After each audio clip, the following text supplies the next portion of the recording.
नमस्कार दोस्तों, आप सभी का एक बार फिर से वेलकम है अपने YouTube चैनल एग्री ट्यूटोरियल में। मैं आपका अपना दोस्त मोहन सोडा आज आपके लिए एक दलहनी क्रॉप्स लेके आया हूं।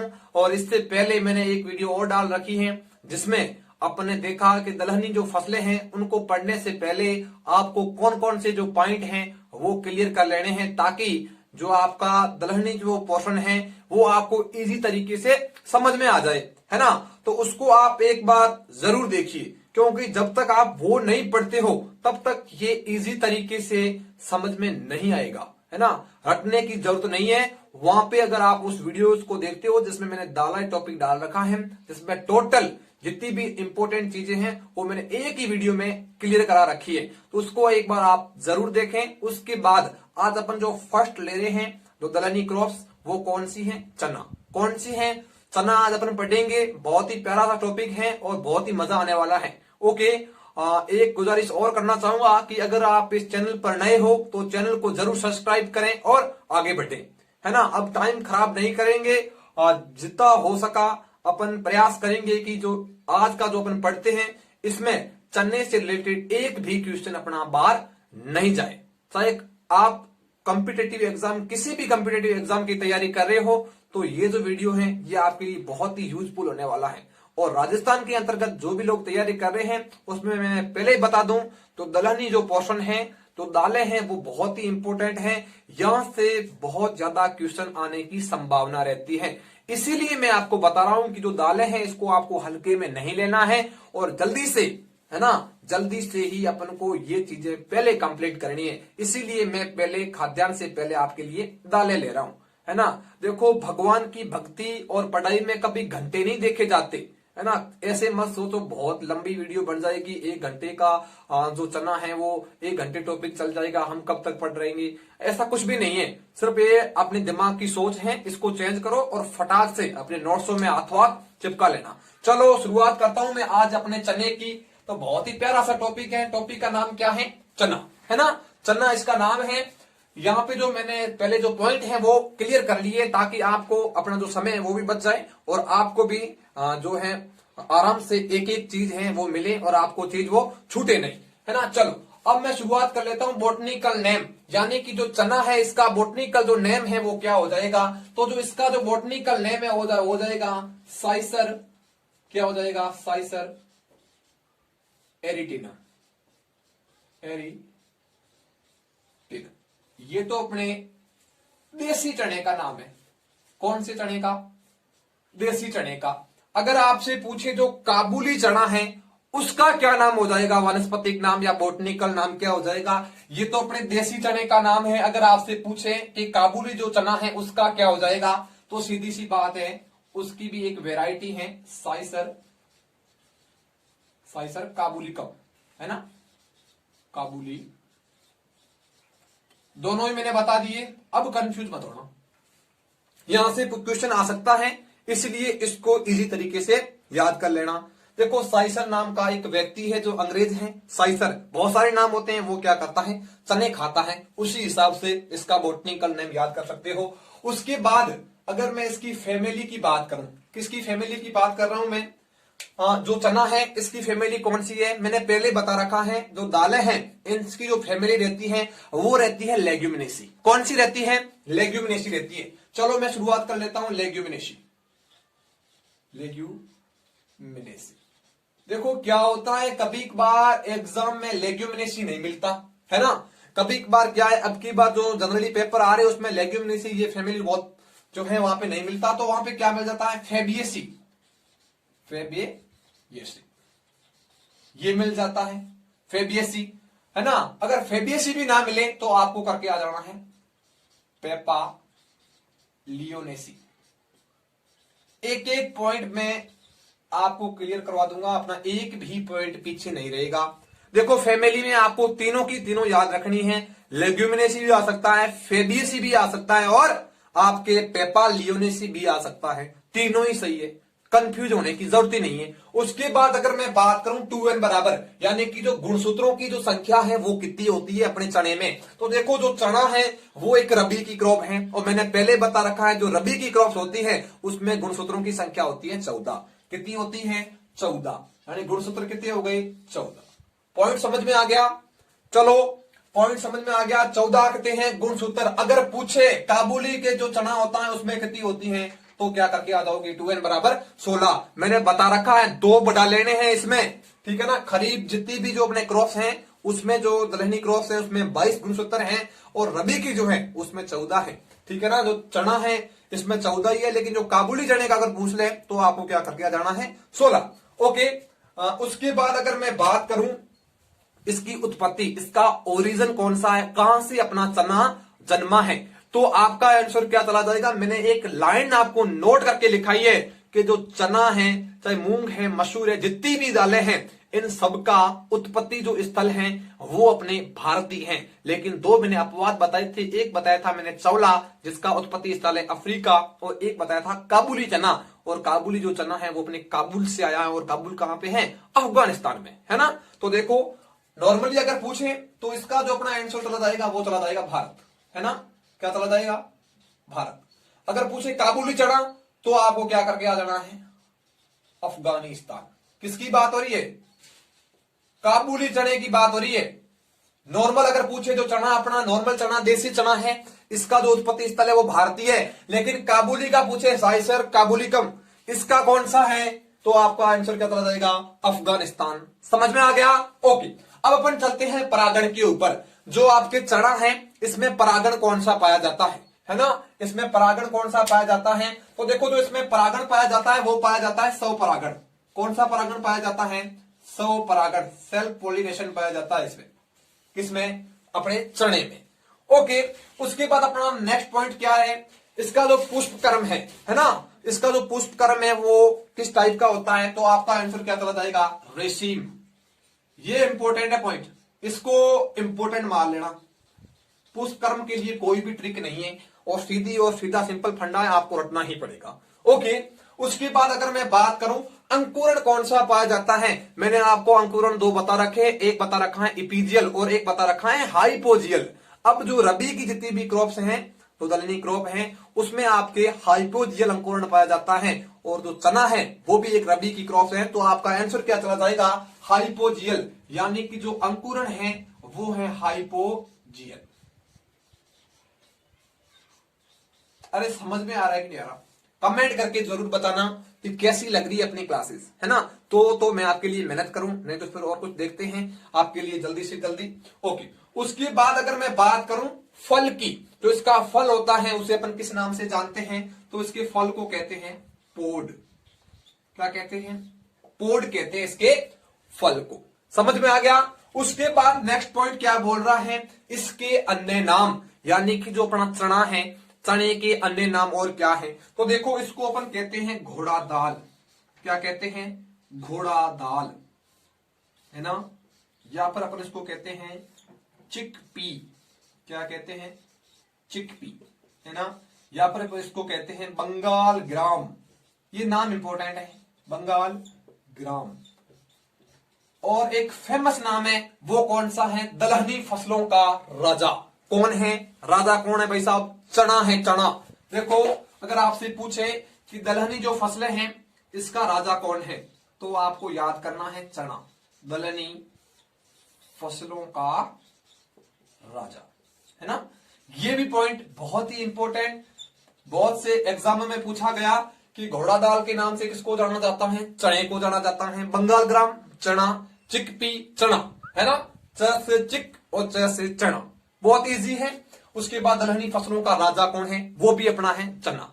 उसके बाद आप आ जाओ नेक्स्ट पे, ये देखो प्रमुख अम्ल, मतलब इसमें कौन से एमिनो एसिड पाए जाते हैं, इसको समझने का प्रयास करो। जो चना होता है उसकी जो पत्तियां होती हैं उसमें जो है ट्राइकोम उत्तक पाए जाते हैं, मतलब जो चने की जो पत्तियां होती हैं, लीव्स होती हैं, उसमें ट्राइकोम टिश्यूज पाए जाते हैं। उसके चलते अपने जो चना है उसमें मेलिक एसिड और ऑक्जेलिक एसिड का निर्माण होता है, और ये जो है मेलिक एंड ऑक्जेलिक एसिड ये क्या करते हैं, जो चने की पत्तियां होती हैं उसमें खटापन महसूस कराते हैं या फिर खटापन उत्पन्न करते हैं। समझ में आ गया? जो चने की जो पत्तियां होती हैं, देखो यहां पे समझने का प्रयास करो।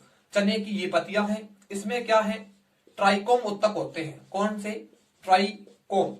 ट्राइकोम उत्तकों की वजह से क्या होता है, आपके मेलिक एसिड यानी कि मेलिक अम्ल, मेलिक अम्ल और कौन सा अम्ल बनता है? ऑक्जेलिक अम्ल। ये दो अम्ल बनते हैं, ऑक्जेलिक अम्ल। ये क्या है? दो प्रकार के अम्ल बनते हैं। उसके चलते जो चने की पत्तियां होती हैं उसमें खट्टापन आ जाता है ना। अगर आपसे पूछे कि मेलिक एसिड जो है वो कितना बनता है, तो वो बनता है 90 से लेके 96%, मतलब 90 से लेके 96% तक मेलिक एसिड बनता है, और जो 4% है वो बनता है ऑक्जेलिक एसिड। इसी के चलते, है ना, इसी के चलते जो चने की पत्तियां होती हैं उसमें खट्टापन आ जाता है। तो यहाँ पे जो पॉइंट मैंने आपको नोट कराया है कि इसमें प्रमुख रूप से अम्ल कौन से पाए जाते हैं, तो एक तो पाया जाता है मेलिक, है ना, मेलिक एसिड माने मेलिक अम्ल, और कौन सा है साथ में मैंने बताया है ऑक्जेलिक एसिड, ऑक्जेलिक, ऑक्जेलिक अम्ल। ये दो प्रकार के प्रमुख अम्ल हैं जो आपके चने की पत्तियों में पाए जाते हैं, है ना। तो इसकी जो मात्रा भी आपको याद करनी है, 90 से लेके 96% मेलिक एसिड आ जाता है, और ऑक्जेलिक एसिड की जो मात्रा होती है वो होती है 4%। कहानी समझ में आ गई? ये तो समझाने का मैंने प्रयास किया है ताकि आप एक भी चीज नहीं भूलो, कैसे हुआ, कब हुआ और कहां हुआ, ये देख लो। समझ में आ गई कहानी? ओके। उसके बाद अगर मैं बात करूं मृदा की, जो चने की जो पत्तियां हैं, सॉरी जो चना है, इसको उगाने के लिए मृदा कैसी चाहिए? और आप लोग जानते हो मृदा ज्यादातर जो अपना चना होता है वो समथिंग बीकानेर साइड यहाँ पे होता है, और यहाँ की मृदाएं कैसी हैं? ढेले वाली मृदाएं, ढेले वाली, ढेले वाली मृदाएं। देखो जो ढेले वाली जो मृदाएं हैं वो किसके लिए उपयुक्त है? आपके चने के लिए उपयुक्त है। ओके। उसके लिए इसकी जो प्रोटीन की मात्रा है वो कितने % पाई जाती है? इंपॉर्टेंट है, मान लेना इंपॉर्टेंट, 18 से लेके 22% इसमें क्या पाई जाती है? प्रोटीन की मात्रा पाई जाती है। किसमें? चने में। ओके। उसके बाद अगर मैं बात करूं वसा की, जो चना है इसमें वसा की टोटल मात्रा कितनी पाई जाती है? तो आपका आंसर क्या होना चाहिए? 5 से लेके 10%। अगर औसत पूछ ले तो कितना करके आ जाओगे? 5%। जो चना है इसमें वसा की औसत मात्रा कितनी हो जाएगी? 5%। ओके। सबसे लास्ट में आ जाओ, जो बीज की गहराई है वो अपन कितनी रखते हैं, यानी कि जो बीज है उसकी अपन जो गहराई है मृदा में वो कितनी रखते हैं? तो 8 से 10 सेंटीमीटर, यानी कि जो चना है इसकी जो गहराई है वो रखी जाती है 8 से 10 सेंटीमीटर। अब देखो इसको मैं थोड़ा सा रफ कर लूं, अगर आप इसका स्क्रीनशॉट लेना चाहते हो तो एक बार इसका स्क्रीनशॉट ले लो यहां पर, ताकि ये आपको समझ में आए। तो चने की पत्तियां हैं, इसमें ट्राइकोम उत्तक पाए जाते हैं, ठीक है ना। ट्राइकोम क्या है? यहाँ पे उत्तक है, ट्राइकोम टिश्यू है जो लीव्स में पाए जाते हैं। इसके चलते मेलिक एसिड और ऑक्जेलिक एसिड का निर्माण होता है। ऑक्जेलिक एसिड की मात्रा जो है 96%, यानी कि 90 से लेके 96%, और सॉरी ऑक्जेलिक की 4% और मेलिक की 90 से लेके 96% आ जाती है। इसको आप एक बार ले लो, उसके बाद मैं इसको रफ कर लेता हूं। चलो इसको मैंने कर लिया रफ, अब अपन पढ़ते हैं इसका नेक्स्ट पॉइंट। चलो अब देखो बुआई का समय, यानी आप लोग जानते ही हो रबी के सीजन में ये ली जाती है फसल। तो देखो 15 अक्टूबर फिक्स है, यहाँ पे सरसों के टाइम ही अपन करते हैं। 15 अक्टूबर में अपन क्या करेंगे, जो आपके चना है इसकी अपन सोइंग कर देंगे, यानी कि बुआई कर देंगे। उसके बाद बीजोपचार, यानी कि जो चने के जो बीज हैं उसको बीजोपचारित करने के लिए अपन क्या करेंगे? FIR विधि। FIR विधि का मीनिंग जानते हो क्या? FIR विधि बस पढ़ लिया यहाँ पे। इसका मतलब ये हो गया कि फंजीसाइड, इंसेक्टिसाइड और राइजोबियम, ये तीनों की फुल फॉर्म होती है ना।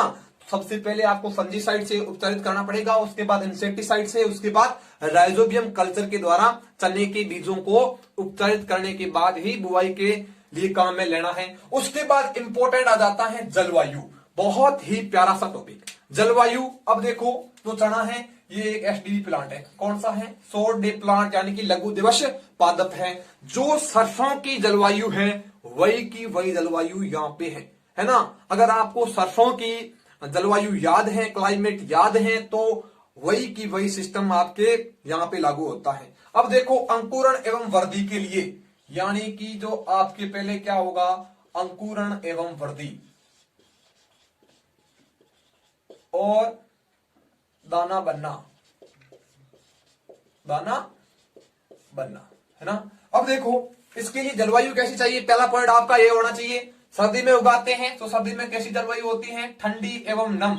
रबी की फसल है, ठंडी एवं नम जलवायु। चलिए अगर आपसे पूछे टेम्परेचर, अगर पूछे कि अंकुरण एवं वृद्धि के लिए चने को कितना टेम्परेचर चाहिए, तो आपका आंसर क्या चला जाएगा? 20 से 25 डिग्री सेल्सियस। और दाना बनना या फिर परिपक्वन अवस्था के लिए कितना चाहिए? 15 से 20 डिग्री सेल्सियस। अरे समझ में आया कि नहीं आया? ये एक एसडीपी प्लांट है, इसके लिए जलवायु कैसी चाहिए? ठंडी एवं नम। अंकुरण एवं वृद्धि के लिए टेम्परेचर कितना चाहिए? 20 से 25। और दाना बनने के लिए अपन को कितनी चाहिए? 15 से 20। उसके बाद वेरी इंपॉर्टेंट जो आपके सीड रेट हैं वो इंपॉर्टेंट है। यहां पे मैं next second number point important करा रहा हूं, ये पूछा जा सकता है ना? ये पॉइंट आपसे पूछा जा सकता है, तो आपको बिल्कुल ध्यान रखना है। जो सीड रेट है वो आपको इजी तरीके से याद करनी है। अब जो सीड रेट है वो कितनी हो जाएगी? अगर मैं पूछूं अगर नॉर्मल चने की, तो नॉर्मल चने की जो हो जाएगी वो हो जाएगी 60 से 80 केजी प्रति हेक्टेयर। यानी कि अपना जो नॉर्मल चना है साइसर एरिटिनम, इसकी जो बीज दर हो जाएगी, सीड रेट हो जाएगी, वो हो जाएगी 60 से 80 केजी प्रति हेक्टेयर। अगर आपसे पूछे कि जो काबुली चना है उसकी कितनी है, तो आपका आंसर क्या चला जाएगा?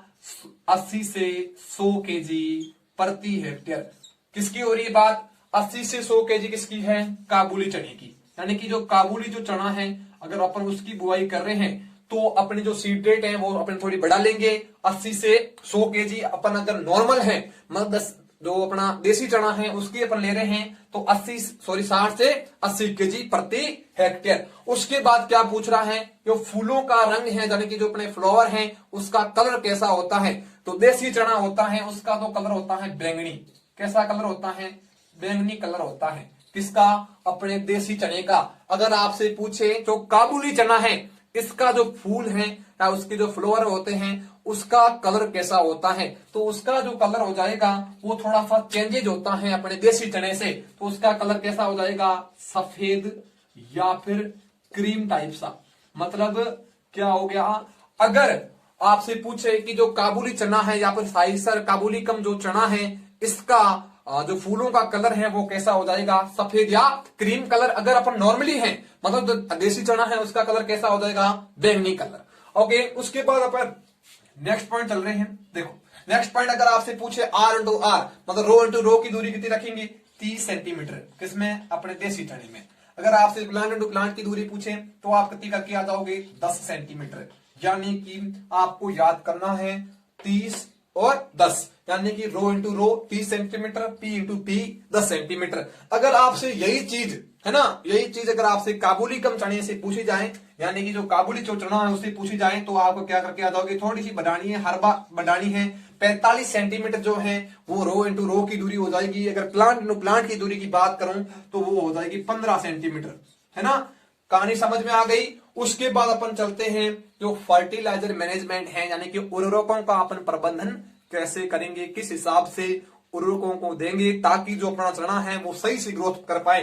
तो जो उर्वरक प्रबंधन है ये बहुत ही इंपॉर्टेंट चीज है। तो यहाँ पे थोड़ा मैं मार्कर थोड़ा चेंज कर लेता हूं ताकि आपको इजी तरीके से समझ में आए। चलो ये चल रहा है अच्छी तरीके से, है ना? अब उर्वरक जो प्रबंधन है इसमें अपन क्या करते हैं? एनपीके यानी कि नाइट्रोजन, फॉस्फोरस और पोटास की जो मात्रा लेते हैं वो लेते हैं 1:2:1।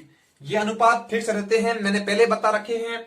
मतलब यानी कि क्या करना है आपको? 1 अनुपात में तो नाइट्रोजन लेना है, 2 अनुपात में फॉस्फोरस लेना और 1 अनुपात में पोटाश लेना है। तो इसकी मात्रा कितनी हो जाएगी? अगर एनपीके की मात्रा की मैं बात करूं तो 20 से लेके 30 जो केजी है प्रति हेक्टेयर किसकी मात्रा हो जाएगी? नाइट्रोजन की। अगर मैं फॉस्फोरस की मात्रा की बात करूं तो आपके 60 से 80 केजी प्रति हेक्टेयर ये किसकी मात्रा हो जाएगी? तो आपका आंसर चला जाएगा फॉस्फोरस। अगर आपसे पूछे कि पोटास की जो मात्रा है वो अपन कितनी लेंगे, तो आपका आंसर होना चाहिए 20 से 30 केजी प्रति हेक्टेयर। ये तो आपके उर्वरकों की मात्रा थी।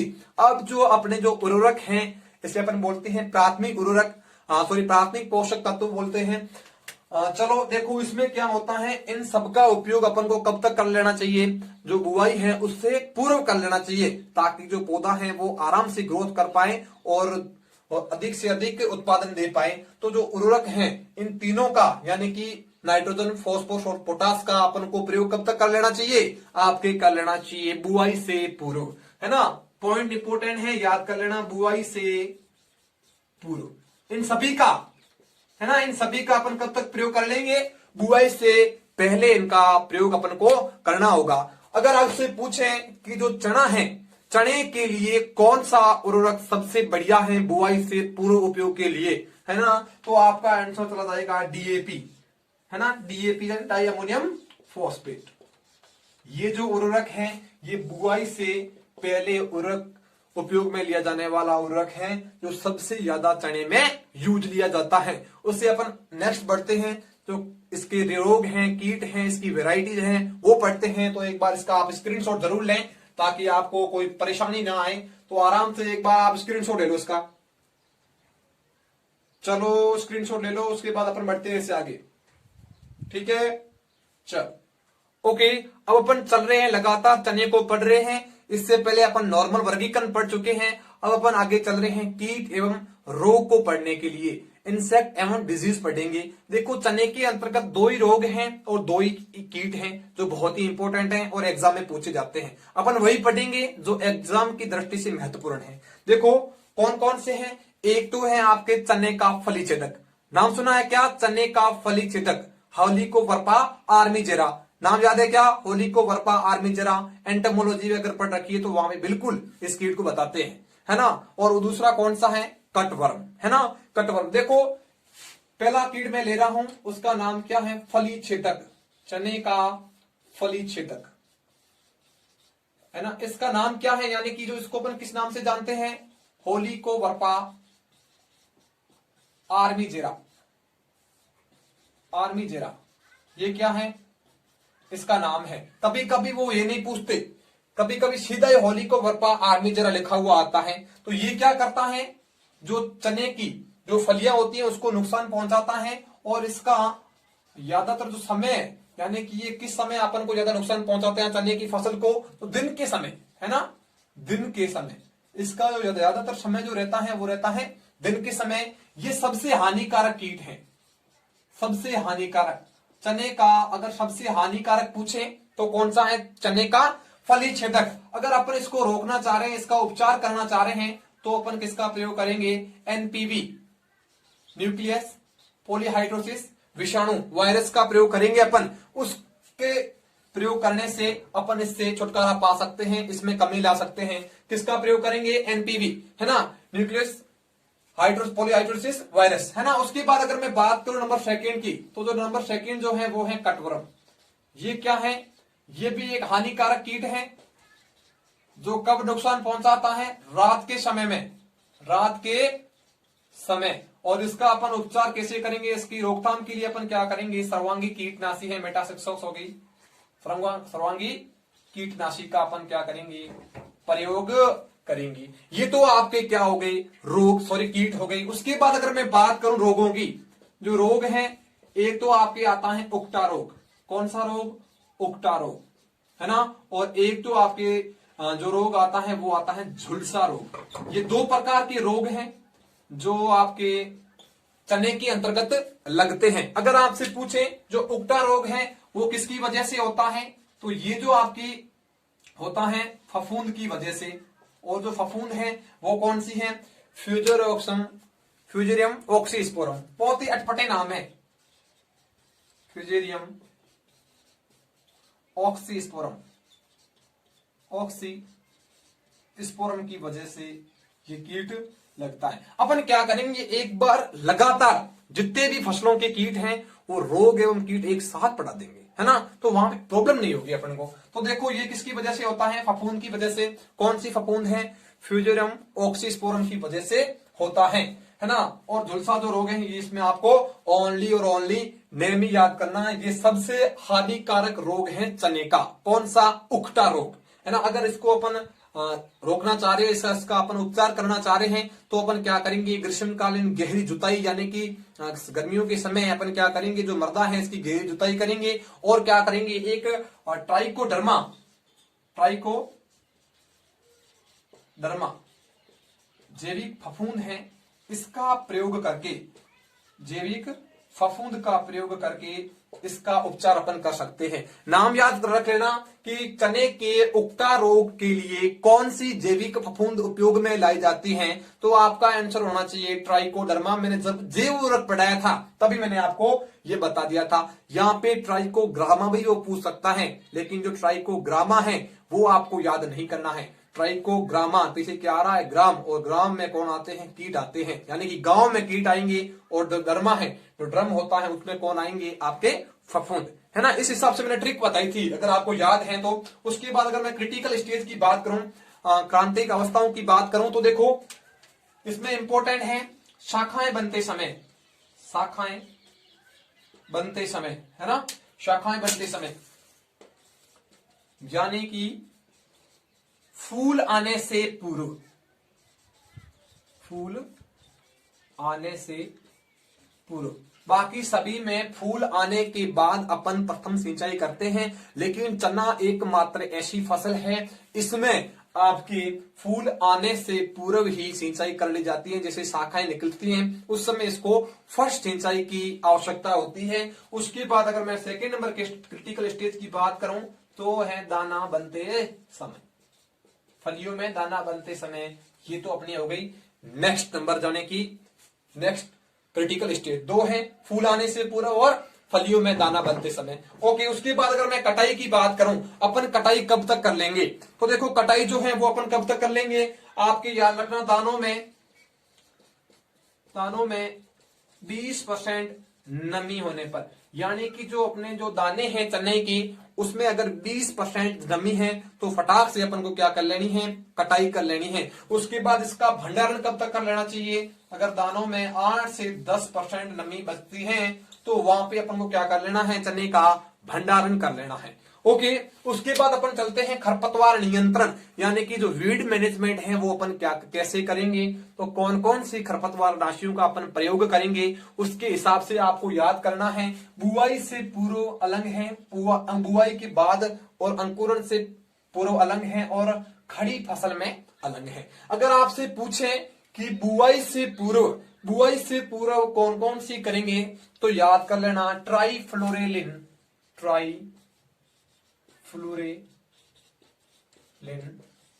और एक है फ्लोरोलिन। ये क्या है, दिन के पीछे लिन आ रहा है, ये बुआई से पूर्व उपयोग में ली जाती है, ट्रिक है इस हिसाब से। उसके बाद अगर मैं बात करूं अंकुरण से पूर्व, यानी कि अंकुरण से पूर्व और बुआई के बाद बीच में अपन कौन सा प्रयोग करेंगे, पेंडामेथालिन। नाम सुना है क्या पेंडामेथालिन का, मेथालिन। ओके, उसके बाद अगर खड़ी फसल में पूछे कि चने की खड़ी फसल में कौन सी खरपतवार नाशी प्रयोग में ली जाती है, तो है वो इमेजाथाइपर, है ना, इमेजाथाइपरक्लोर। ये क्या है, खड़ी फसल में बुआई के बाद अंकुरण से पूर्व पेंडामेथालिन। अगर पूछे कि बुआई से भी पूर्व अपन किसका प्रयोग करेंगे, ट्राइफ्लोरेलिन और फ्लूफ्लोरेलिन, है ना। अटपटे नाम है फिर भी आपको याद करने पड़ेंगे, वीड में अपन इसको पढ़ते हैं। अब इसमें प्रमुख प्रक्रियाएं, वेरी इंपॉर्टेंट प्रमुख प्रक्रियाएं, जो चना होता है इसमें प्रमुख रूप से कौन कौन सी प्रक्रियाएं की जाती हैं, तो उसमें एक ही प्रक्रिया की जाती है, वो की जाती है निपिंग। क्या कहते हैं इसको, कहते हैं निपिंग के नाम से जानते हैं। इसमें अपन क्या करते हैं, जो चना होता है इसकी ऊपर वाली शाखा है इसको जो अपन क्या करते हैं, काट देते हैं, जिसमें तो साइड वाली शाखाएं वो ज्यादा से ज्यादा बढ़ पाए, है ना। तो उसके लिए अपन कौन सी प्रक्रिया करते हैं, निपिंग की प्रक्रिया। निपिंग की प्रक्रिया किसमें की जाती है, चने में की जाती है। किसमें की जाती है, चने में की जाती है। अगर पूछें कि देसी चने में निपिंग की प्रक्रिया अपन कब करते हैं, है ना, देसी चने में, तो आपका आंसर चला जाएगा 30 से लेके 40 दिन बाद। यानी कि जैसे आज अपन ने उगाया चना उसके 30 से 40 दिन बाद अपने जो देसी चना है उसमें अपन निपिंग की प्रक्रिया कर सकते हैं। अगर पूछे काबुली चना, है ना, काबुली चना, तो याद कर लेना 1.5 मंथ बाद, यानी कि 45 दिन बाद, है ना। 30 से 40 दिन के मध्य अपन किसमें करेंगे, देसी चने में, और काबुली जो चने में वो करेंगे 45 दिन के बाद। तो याद रखना निपिंग की जो प्रक्रिया है वो चने में की जाती है। निपिंग की प्रक्रिया होती क्या है, तो उसमें क्या होता है, जो चने की ऊपर वाली शाखाएं हैं उसको हटा दिया जाता है, जिससे साइड वाली शाखाएं ग्रोथ कर पाए, वृद्धि कर पाए, उसे बोलते हैं अपन निपिंग। और देसी चने में वो की जाती है 30 से 40 दिन के मध्य, और काबुली में की जाती है 45 दिन के बाद, यानी कि 1.5 मंथ के बाद। उसके बाद आती है वेरी इंपॉर्टेंट, सबसे लास्ट एंड फाइनल। देखो सबसे लास्ट एंड फाइनल जो है वो है आपकी वेराइटीज, है ना। इंपॉर्टेंट है, वेराइटीज से क्वेश्चन आएगा ही आएगा। मैं पहले बता दूं, वेराइटीज से क्वेश्चन पूछा ही जाएगा। तो देखो एक मैं आपको ट्रिक लिखा दूं कि राधे को वरदान है, किसको? राधे को वरदान है, क्या वरदान है? वरदान है कि वह अर्पणा को अवरोधी का सम्राट बनाएगी ही बनाएगी। अवरोधी का सम्राट बनाएगी, यानी कि क्या है, जो राधे हैं, यानी कि कृष्ण भगवान जो हैं, राधे को वरदान है। राधे जो है कृष्ण भगवान को वरदान ही है कि वो क्या करेगा, कृष्ण भगवान जी क्या करेंगे, जो अर्पणा है वो लड़की है, उसको अवरोधी एक जगह है, उसका सम्राट बनाएगी ही बनाएगी। तो एक तो आपकी वैरायटी आ गई राधे। राधे किसकी वैरायटी है? तो आपका आंसर होना चाहिए चने की। ये सबसे प्रचलित वैरायटी कौन सी है? राधे। चने की सबसे प्रचलित variety Radhe. Is it clear? उसके बाद अगर पूछे कि वरदान जो है ये किसकी वैरायटी है? ये भी चने की। उसके बाद अर्पणा, है ना, इसकी अर्पणा जो वैरायटी है ये आपके किसकी है? तो भी आपका आंसर होना चाहिए चना। अगर आपसे पूछे अवरोधी जो वैरायटी है ये किसकी है? ये भी आपके चने की वैरायटी है। अगर आपसे पूछे कि सम्राट किसकी वैरायटी है तो ये भी चने की वैरायटी है। अब आए ना कहानी समझ में कि राधे को वरदान है कि वो अर्पणा को अवरोधी का सम्राट बनाएगी, है ना। अब समझ में आ गया। उसके बाद एक दो वैरायटीज और हैं, जैसे कि RS10, RS11 और पूसा 256, है ना, पूसा 256। ये जो वैरायटी है ये किसकी है? आपके चने की वैरायटी है। ये किसकी वैरायटी है? चने की वैरायटी है। ये सबसे प्रचलित वैरायटी है कौन सी? राधे। और कौन सी वैरायटी है? एक अर्पणा है, जिसका जो आपके कह सकते हो, जिसका दाना जो है वो हमेशा हरा रहता है, जिसका दाना जो है वो हरा रहता है। कौन सी वैरायटी का? अर्पणा का रहता है। ये जो वैरायटीज थी, अगर वैरायटीज में 2-4 बच रही हैं तो भी मैं आपके लिए क्या करूंगा, जो वैरायटीज बच रही है उसके लिए अपन एक साथ ही सभी वैरायटी को ले लेंगे, ताकि आपको कोई दिक्कत होगी ही नहीं। तो यहां तक आपको कहानी समझ में आ गई कि नहीं आ गई? अब जो आपके एक अवरोधी है ये क्या है? उक्टा प्रतिरोधी है ना, उक्टा प्रतिरोधी, यानी कि जो आपके चने की एक ऐसी वैरायटी है जिसका नाम है अवरोधी। ये क्या है? आपके उक्टा रोग है, इसके प्रतिरोधी है, यानी कि अपन अवरोधी को लगा देंगे तो इसमें ज्यादा नुकसान उक्टा रोग नहीं पहुंचा पाएगा, है ना। तो ये आपको कहानी समझ में आई कि नहीं आई? समझ में आई तो जरूर एक लाइक बनता है अपने लिए, और चैनल को सब्सक्राइब आप कर सकते हो। इसका एक बार आप स्क्रीनशॉट लो, उसके बाद अपन चलते हैं आगे, है ना। इसको अपन स्क्रीनशॉट तब तक नहीं लोगे तब तक कोई फायदा नहीं। ले लो स्क्रीनशॉट, चलो, है ना। और कुछ भी नहीं बच रहा, सीधा का सीधा पूरा एकदम खत्म हो गई कहानी। चलो ठीक है।